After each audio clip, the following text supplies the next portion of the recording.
Okay. Good afternoon. My name is Dylan Williams. I'm the Wildfire Mitigation Resilience Coordinator here at the county, Douglas County, and I'll be talking about the biochar facility that's opening later this fall. So in my role, I work at the intersection of forest management, wildfire risk reduction, community resilience. So the biochar project really began with a very practical problem. We've increased the pace and scale of wildfire mitigation and forest restoration across the county, and we simply didn't have a good outlet for the low value wood that's coming out of those projects. The few sort yards, firewood cellars, and mills that we have available to us are consistently overwhelmed and just causing wood to be trucked long distances or paying high tipping fees to drop it off locally. So our partners at the Pike National Forest brought this issue to the attention of one of our commissioners at a local wildfire group we have here at the county, the Wildfire Action Collaborative. And the commissioner tasked myself and my coworker Holly Carroll to explore options for um, addressing this problem. And biochar just seemed to fit the mission and vision really well. So I'm sure that this is a commonality across all agencies, but we consistently run into four key limitations when we're trying to scale fuels reduction: limited workforce capacity, fragmented land ownership, and insufficient biomass processing infrastructure, along with funding and market constraints. Each of these creates delays and adds costs, and together they just limit how much work we can realistically complete every year. So, after evaluating where we could have the greatest impact, we identified biomass processing capacity as the most effective point of focus. Um, so, we wanted to improve the ability to receive, sort, and utilize that small diameter material. We didn't want to compete with any of the existing infrastructure that would take the higher value timber, but by focusing on the small diameter material, we're not just removing an operational bottleneck, but lowering project costs, supporting contractor viability, and making long-term fuels reduction more scalable. So this map, I'm sure everyone is familiar with.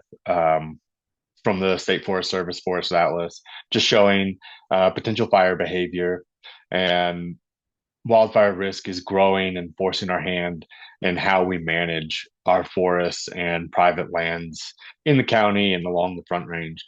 So wildfire risk reduction was and is our main driving factor for the biochar facility.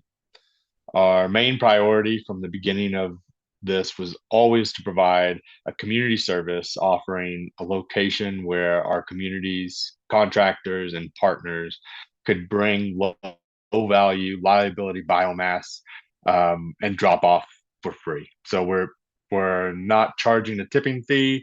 We're also not paying for any material. It's just Douglas County. Um, so this is the pyrolyzer unit that we will be using. The unit is largely automated with the chip and grinder system on the exterior of the building, and it dumps into a hopper that's fed through the pyrolyzer. And the unit is pretty customizable. We can change the temperature and rotation speed of the auger, so we can optimize the quality of the biochar. The facility will be co-located with a composting service as well. So the biochar can be incorporated into the compost to increase the value and efficacy. And it also allows us to accept all forms of green waste. So not just woody material, but we can accept slash and leaf litter as well. We're anticipating that the primary feedstock for the biochar will be in the form of logs, and that allows us to create a higher quality, more uniform end product.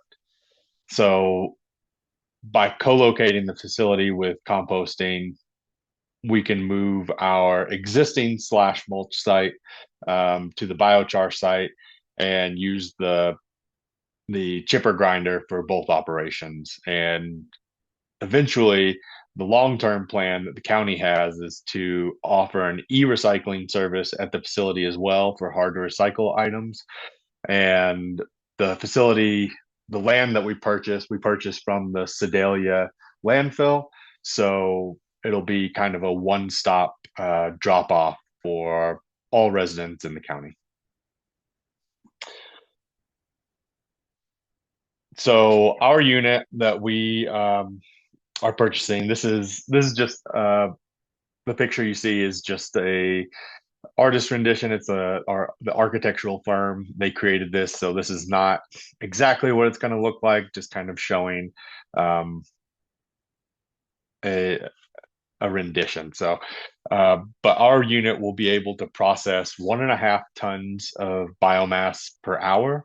So that equates to 12,500 tons per year. And that amount of biomass yields about 12,500 cubic yards of biochar. Um, we purchased just the single unit for now, but the facility is being built big enough to house an additional unit. So we do anticipate that the the one unit will be insufficient to handle the demand. So we'll be um, writing grants and looking for additional funding after the project is up and running, probably for a year, to see what the demand actually is. So we this kind of just ties into the mountain pine beetle epidemic. This is the current map of where the pine beetle has been found in Douglas County. We're expecting it to be um, pretty bad. So we are encouraging all public to utilize the biochar facility as a drop-off location for mountain pine beetle infested wood. We're working with Dan West right now to develop management practices for the site, but Jennifer Cook, the Gilpin County CSU extension director, has been working on putting together a document that she has shared with us, and what that looks like um, is basically having traps around the perimeter of the site at regular intervals to both monitor the population of pine beetle at the site and to uh, discourage spread. So hopefully the traps will capture most of the beetles coming off of the logs, um, using using all of that mountain pine beetle wood first. So really trying to only keep hot logs on the site for a week at a time whenever after they've dropped off. So really trying to get those chipped and into the biochar unit as soon as possible. And then just this having um, regular communications about the best times and practices to to remove infested wood from your property. Um, so discouraging any infested wood between July and September, whenever they're flying the most, and trying to really do that work over the winter so that we're catching the larvae before they emerge as adults, and not transporting it all over. But we're still working with Dan West from the State Forest Service to really hone in on those best management practices. So who is buying biochar currently? So landscape supplies, specialty soil supply yards. Biochar is being used as a replacement for peat, since peat is increasingly difficult to source and decomposes. Um, Biochar resists decomposition for decades and provides benefits for years after just a single application. And then we've also been working with some uh, domestic and wastewater operations professionals to hopefully use biochar and water filtration as well. So that is the path we are working towards. By tackling the fuels and building partnerships and engaging communities, we're reducing wildfire risk, hopefully before the fire starts. Um, this is just a QR code to our website. And if you want more information, please feel free to email me directly. And I don't know if you want to do questions now or you want to wait until after. Yeah, I think we can do some questions now if anyone has some questions for Dylan.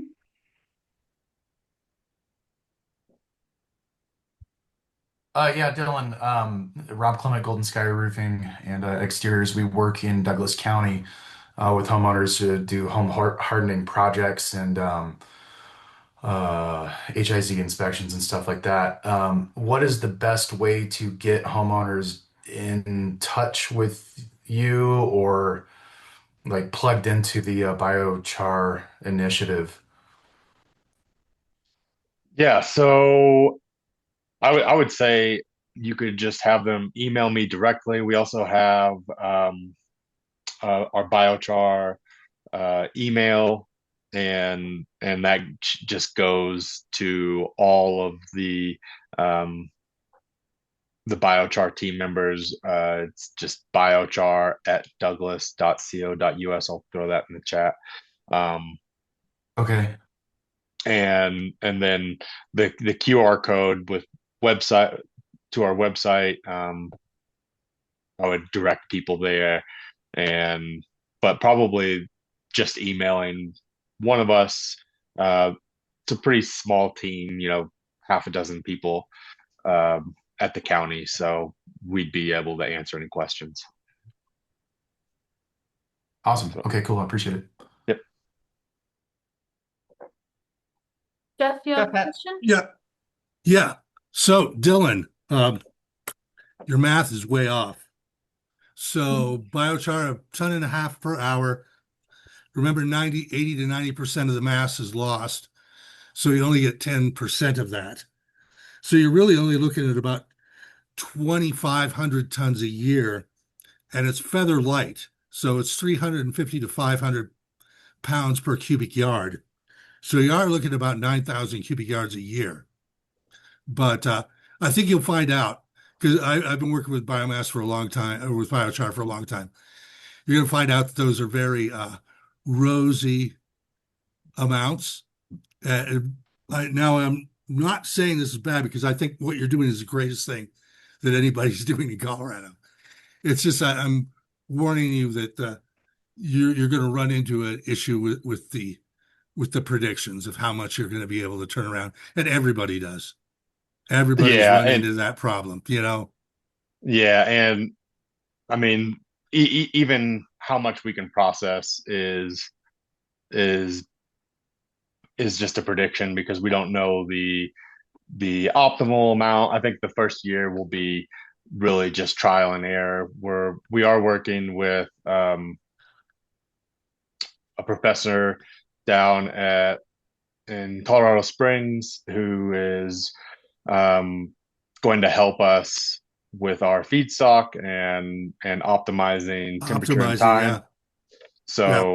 So that first year will be uh, just getting our methods down, and then afterwards we'll have a better idea. But like I I mean, it's said, great. You're on the right track, and stuff's really valuable. So, yeah, um, and our number one priority is the community service piece of it. So yeah. we are not relying on the sale of the biochar to to keep us floating or anything like that. So uh, Yeah, I'm just letting you know that the companies that sell you this equipment give you all these numbers and stuff. It's like then reality sinks in usually. sure. Yeah. But good job. This is great.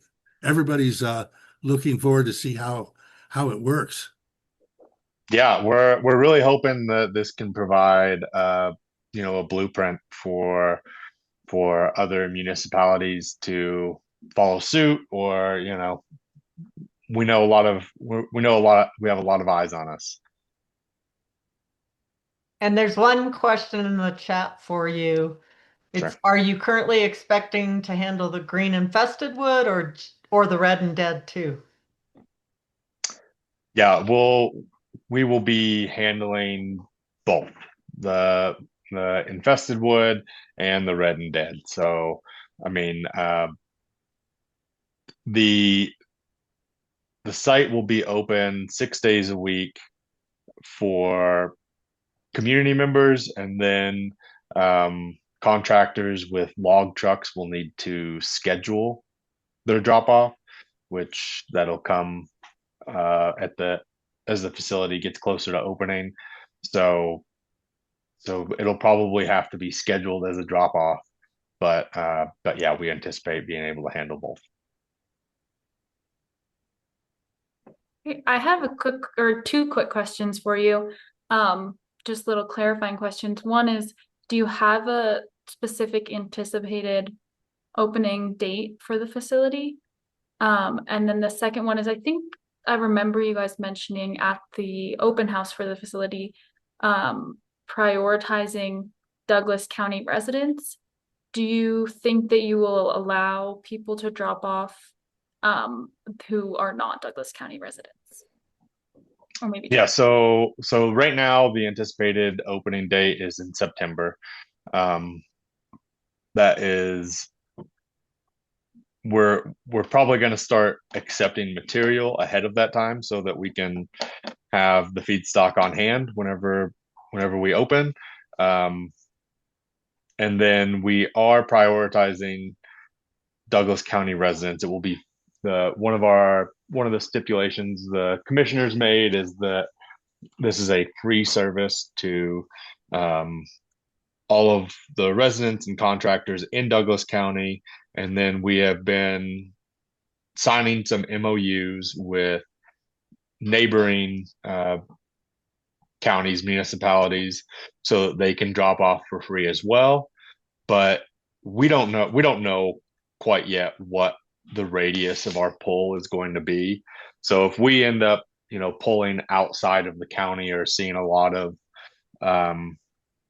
outside residents or contractors trying to drop off, we'll probably have to have a tipping fee so that we keep that priority to the county. Great, thanks. Yep. And did anyone else have any questions before we hear from our next speaker?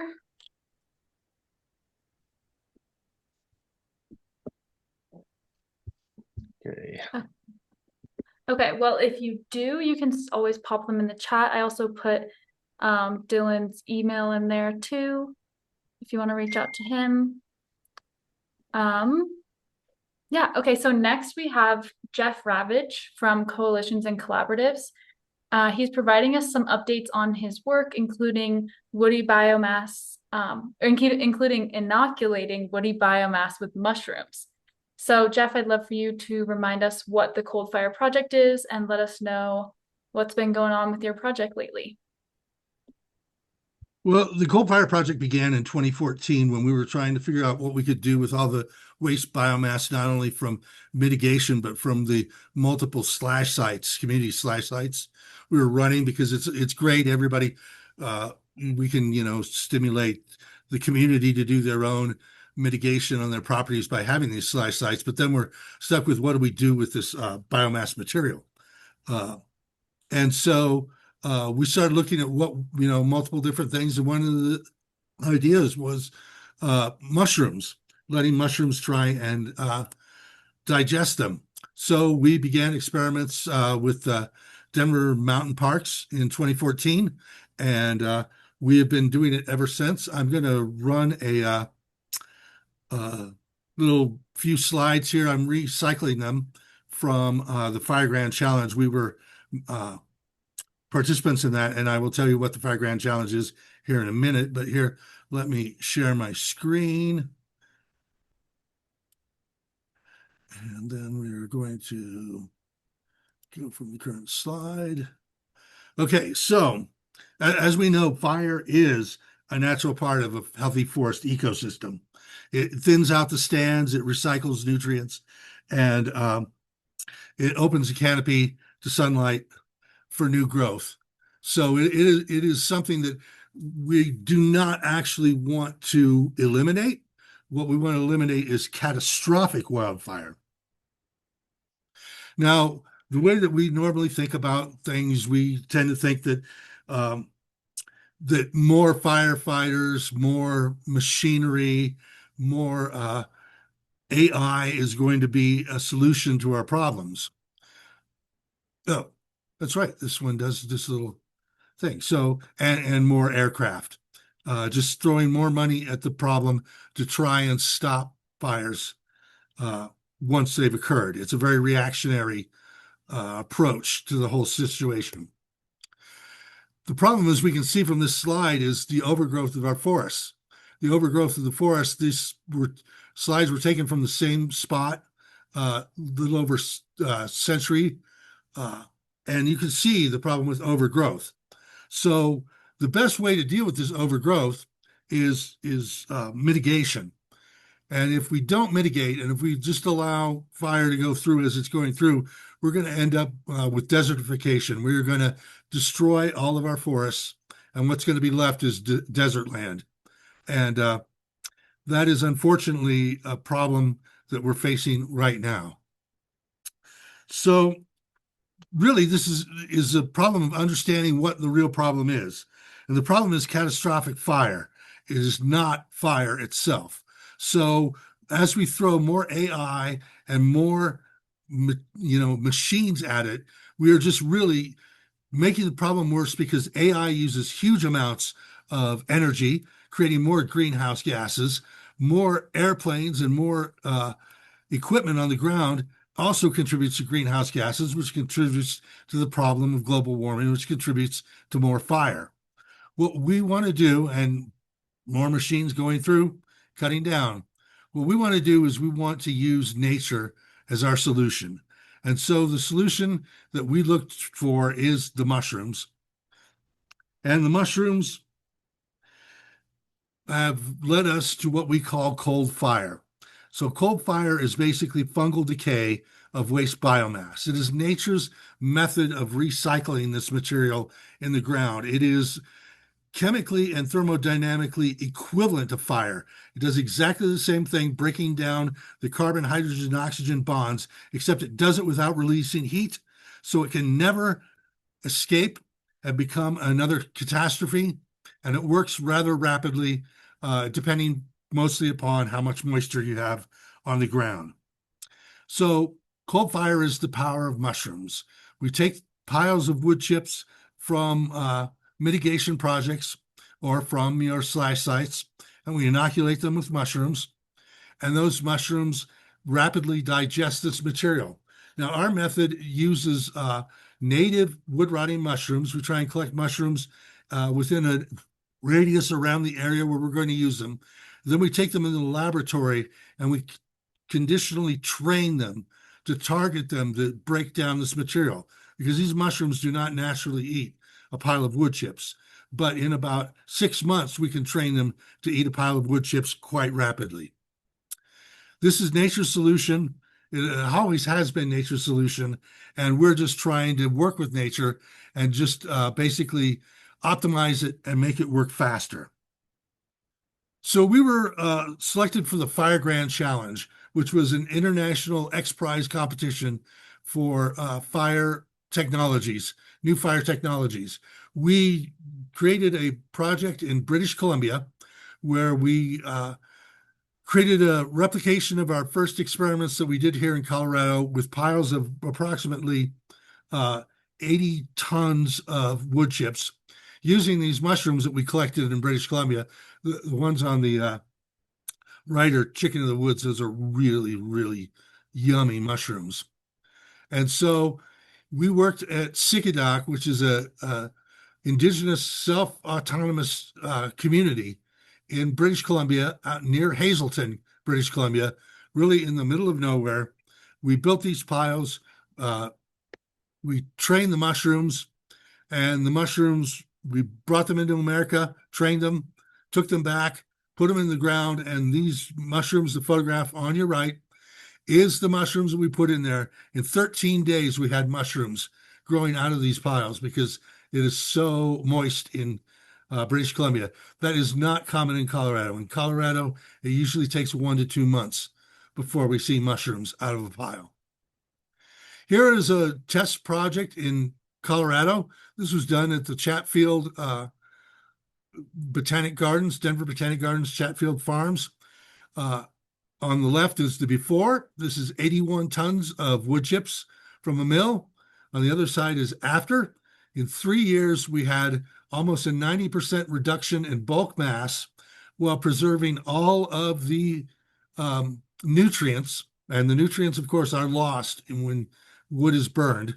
All of the nitrogen-based nutrients, phosphorus, and other nutrients are usually rendered into forms that are not available for plants afterwards.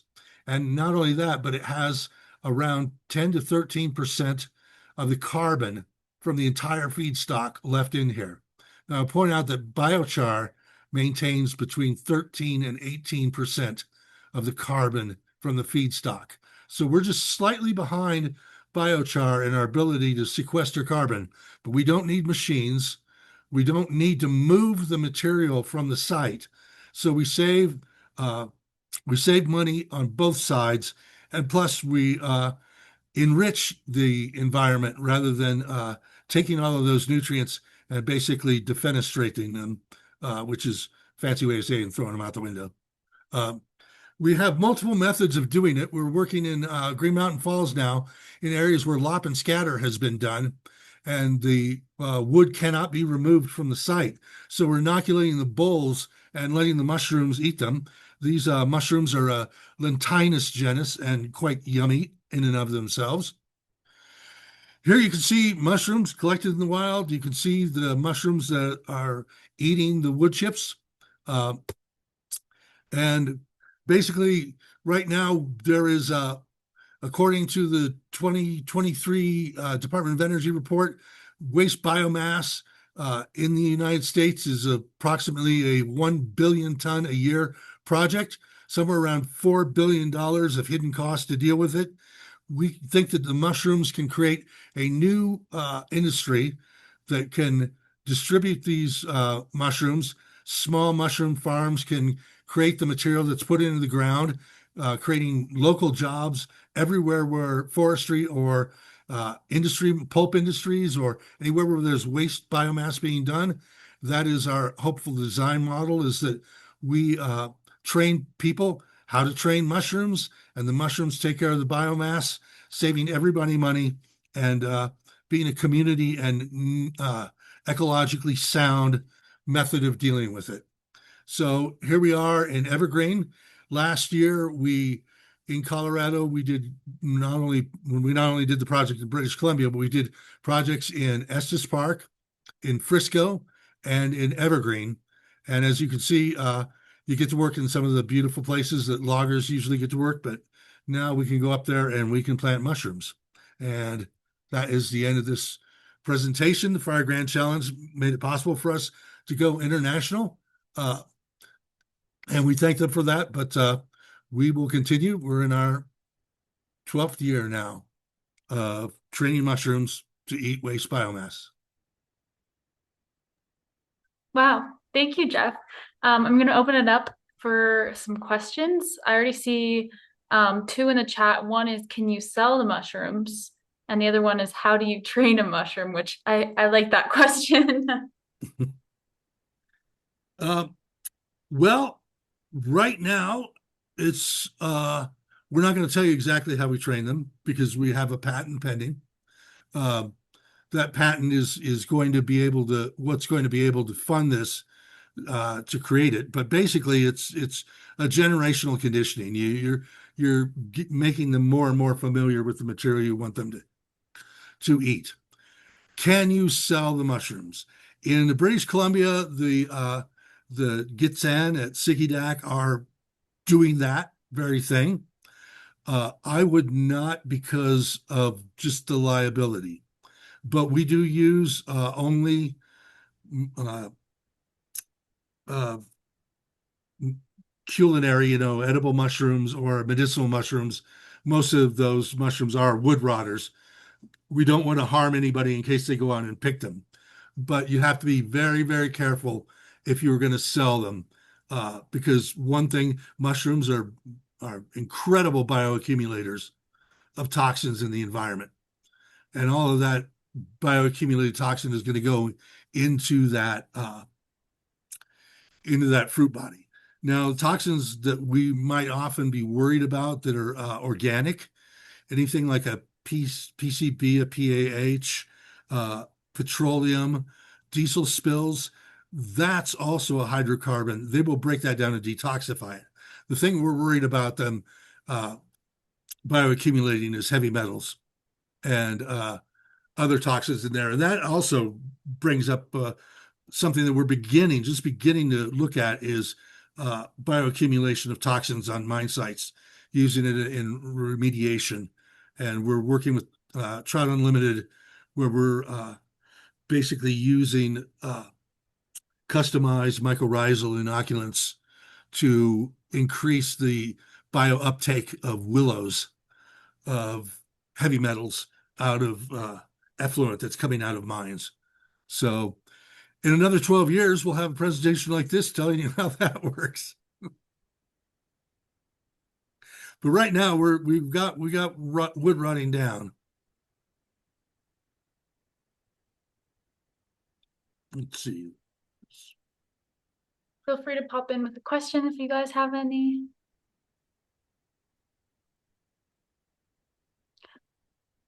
I'm personally curious.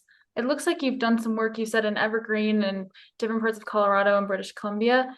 Are you looking for additional test sites around Colorado, or is there any way that some people in here might be able to get involved? We're beyond test sites, but people who would like to try and use this technique on their biomass, we're more than happy to work with them. So normally when people say, do you want a test site? They're saying, do you want to come in and take care of my biomass for free? And it's like, we can't afford to do that. We don't have the funds to do that, but we can, being a nonprofit, we can make it as, cost beneficial as possible. And definitely doing this is less expensive than moving the waste biomass from the site beyond any other treatment you may give it, beyond tipping fees, beyond converting it into anything else. Just picking it up and moving it, according to the Department of Energy, is around $50 to $60 a ton. And that's just the average across the US. It may be cheaper or less. How do you start the conversation? You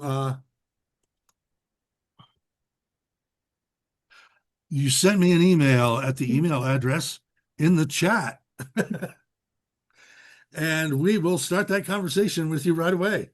We would love to work with people in Colorado because, for one thing, we already have a lot of Colorado native mushrooms that have been collected from different localities. We go and present at mushroom festivals like the Telluride Mushroom Festival, and we do have a sprinter van that's a mobile microbiology lab so that we can clone on site and collect DNA samples. And so, yeah, we're running around and working in. Okay, how much faster is this method in breaking down biomass? Thank you for asking that. So in Colorado, we're getting a breakdown in around 3 years. Our first batch was 5 years, but those were 1 meter plots. It turns out bigger piles go faster. Naturally, it's 20 to 50 years. So the way we look at it is also when you look at it in terms of fire. So we have this biomass. We really do want to take it out of the fire cycle. So By rotting it, we're basically we're reducing by 80% uh, the exposure to the potential of that pile of biomass igniting. And we're also working with another group at the University of British Columbia. And in 2 years, we should actually have a study on the ignitability and truly looking at fire modeling and looking at the exposure and the benefits of doing this. Because, everybody, the reason we take the stuff out of the forest is we don't want that fuel there.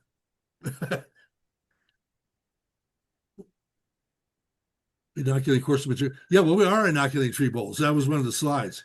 Uh, yes, as a matter of fact, we're trying to get money right now to do a post-fire study where we can inoculate dead standing matchstick trees and see if we can accelerate their decomposition into a compost, a soil-like material, thereby speed up the regeneration of severe and moderate fire. And also, we're working in Tennessee this year. We're actually next month, in probably about 4 weeks, we'll be going to Tennessee to start a project there. Let's see. Looks like Chris Sandy had, has her hand up if you want to. yeah, Sandy had the first. Yeah, go ahead. Yeah, I just wanted to give props to Jeff. We had the pleasure of doing an inoculation day in Estes Park with him last September with partners from the Big Thompson Watershed Health Partnership, specifically our friends at Estes Valley Watershed Coalition. And everybody like that participated was so jazzed at the end of the day and just really looking forward to going back out in the field with you, Jeff, to see if what we did, what the results of our day in the field is. So I wrote a little blog about that afternoon, and if anyone's interested, I can pop a link to it in the chat. But yeah, really great work, and thanks for letting us be a part of it. I'd love to read that blog if you want to pop it in the chat. Sure. Chris. Hey, Jeff, really fascinating stuff. I've never even thought about the concept of, really an organic process of breaking down the landscape treatment here before. But the one thought that I had, excuse me, and I think I already know the answer to this, but I know just enough to be dangerous on this, is when we start talking about this type of a treatment on a landscape, has there been any real exploration done into any kind of potential to alter the ecosystem by using mushrooms to do this treatment on a broadcast scale? One of our insurance policies is using the native wood rotting mushroom, because when you use a native mushroom, then all of the natural suppression exists within that local environment to keep it from going out of control. We have worked in, the forest with this. We have done at the scale of hundreds of tons, which is probably the scale of dozens of acres. We're anxious to look at the scale of hundreds of acres. But really, it shouldn't be a problem. One thing is the mushrooms cannot escape from the piles as long as it's mineral soil around them, because they're saprophytes. There's three different main types of fungi. There's saprophytes, which are rotters. There are parasites, which we don't want to use, such as the humongous fungus in Oregon, which is eating Malheur National Park. And then there's mycorrhizals, which are the ones that are involved with the roots of plants. And so we only use saprophytes, and there are some saprophytes that can move back and forth between saprophyte and parasite, but we're careful not to use those. But it's very unlikely that it would get out of control, because as soon as it were to release spores and the spores go into the environment, those spores would lose that conditioning that we've given it. Okay. And they would just become yet another oyster mushroom or another turkey tail or another lion's mane or what have you.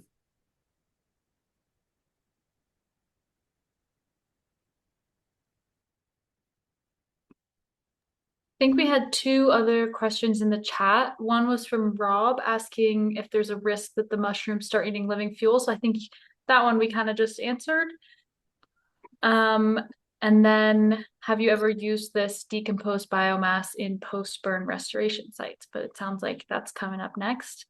Yep, that is coming up next. We have, however, in the lab worked with the material with the char, and there are wood rotting mushrooms that are called pyrophilic mushrooms. Like if you were to, and all of us have seen this when we go after a fire, the first thing you see are these bright orange or bright blue little tiny mushrooms on the ground. Uh, those are ascomycetes and related to the bird's nest fungi, but there are other ones that begin the rotting process. The problem being that, of course, in a severe fire, you've destroyed the spore base. You've sterilized the ground, so it could take a long time till the spores get in there. That's why we're hoping that if we could bring in the guys that we know would be the first in the fungal succession into there and actually put them in place, that we can accelerate that process as well.